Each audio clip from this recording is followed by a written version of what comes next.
Well, you know very well that there is the Observatory of Intolerance and Discrimination Against Christians in Europe in Vienna. They record cases, so anyone can address them directly with either pictures or the description of the problem.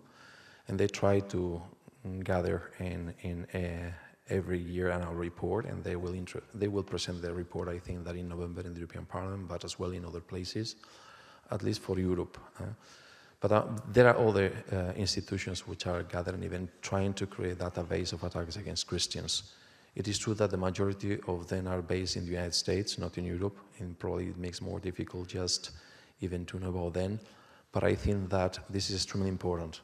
As it was said before, one of the problems we have is that most of the times, and I know that there has been a survey among Catholic priests in Spain, and I got the outcome, and the questions were, have you been, let's say, blamed or attacked physically or in words?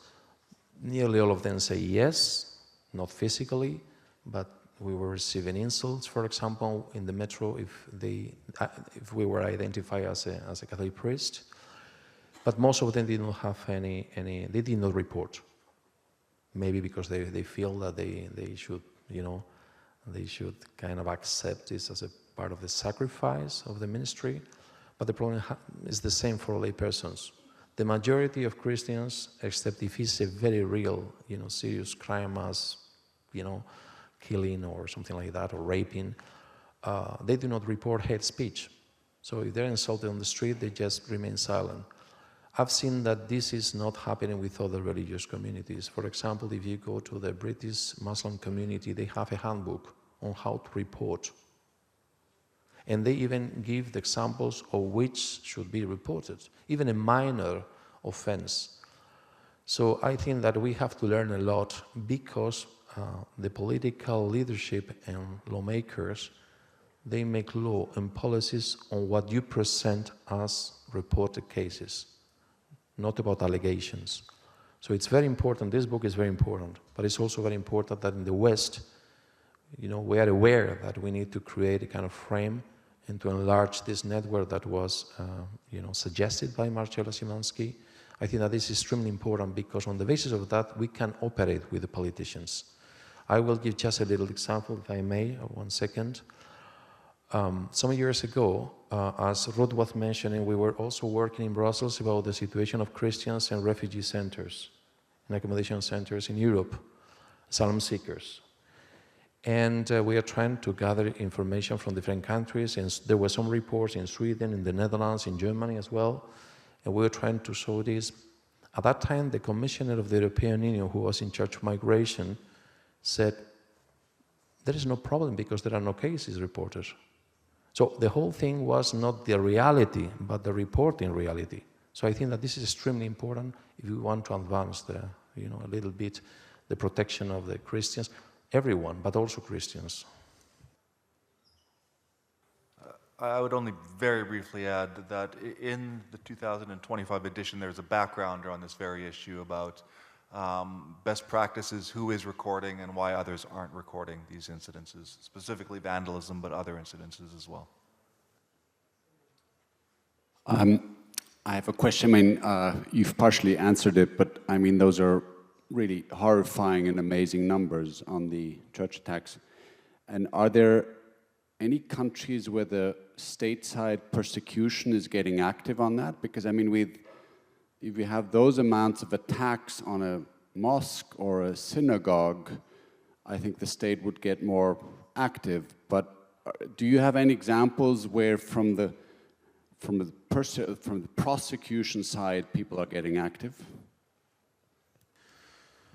The cases of vandalism, when it's not direct and open and recorded like it happens with radical feminists that are there, you can record so you can prove, even though they are with the face covered. So it's not easy just to identify the persons, but you can try. Most of the cases take place either in remote areas or during the night. And the question is that more and more, but it's very expensive. The churches have to place the cameras just to see who is the person that goes there at 3 a.m. just to put into fire. So it's very difficult, as it happens as well with any type of fire, for example, in the forest. So the number of persons who are prosecuted in Conde is very small. because of a problem of identification of the persons. That's one thing.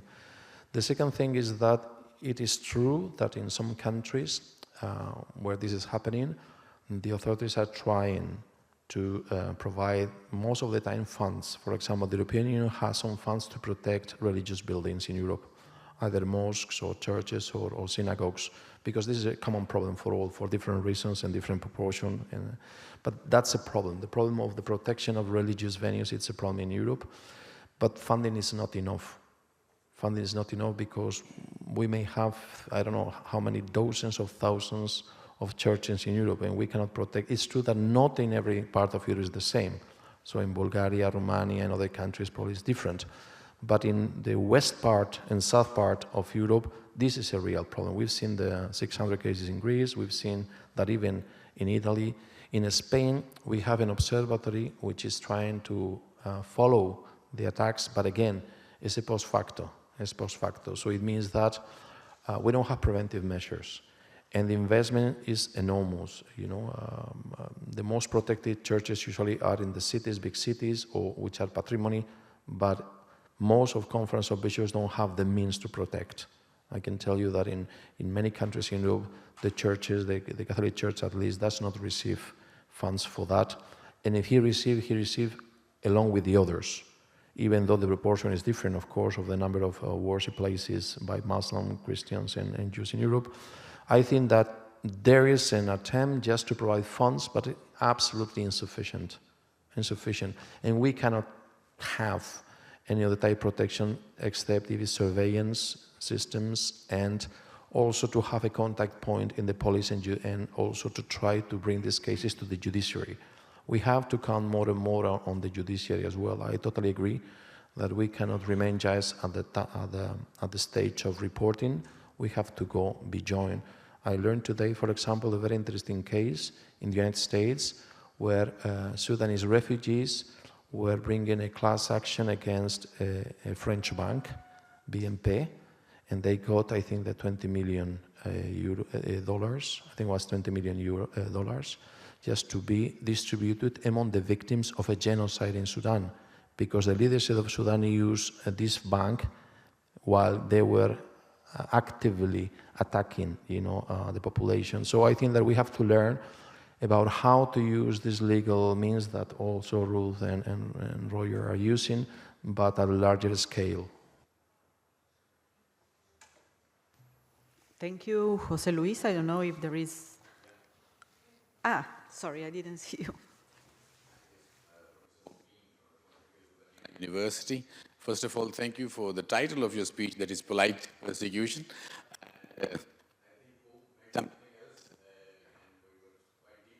Regarding the Western society, where Christianity has a longer history.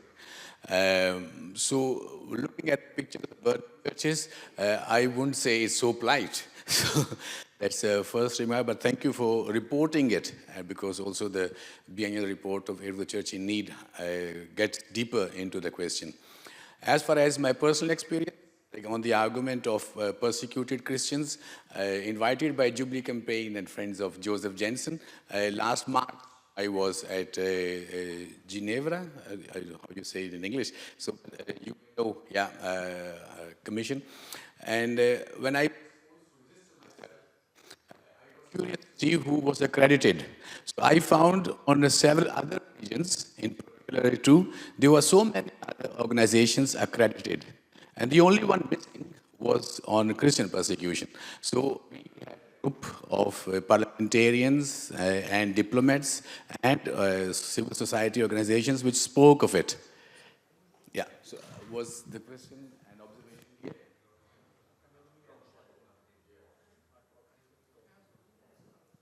Yeah, do you hear me? Yeah. Do I have to repeat, or was it enough? Yeah, okay, thank you. Well, thank you. It's very true that we have a problem in terms of representation, not because of the Catholic Church is small or other Christian churches are small, but because we are not putting in on efforts. We see that, I've been in Brussels for 15 years, and it's true that, the Bishops' Conference has an office, and there are the Salesians, there are the Jesuits, there's the San Egidius there as well. So we have a lot of Catholic organizations. We have Caritas Europe, but I could say that very few work on freedom of religion. Most of them work on migration, on social issues, poverty, education, for example, of course, Salesians on youth education. That's totally fine because we cover all range of issues. But particularly in freedom of religion, we feel like snipers. So we are very few people working and trying to bring this issue to the European Union. For example, you mentioned the lack of representativity of the representation of Christians.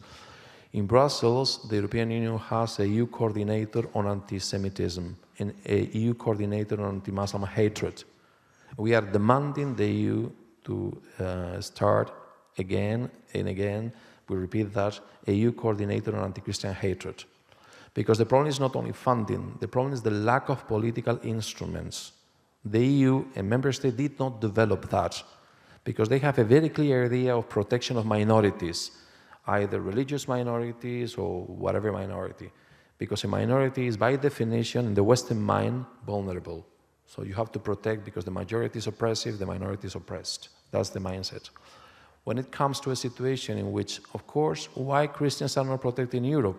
Because there is a presumption that we are a majority, and therefore, by definition, we cannot be oppressed. We cannot be attacked.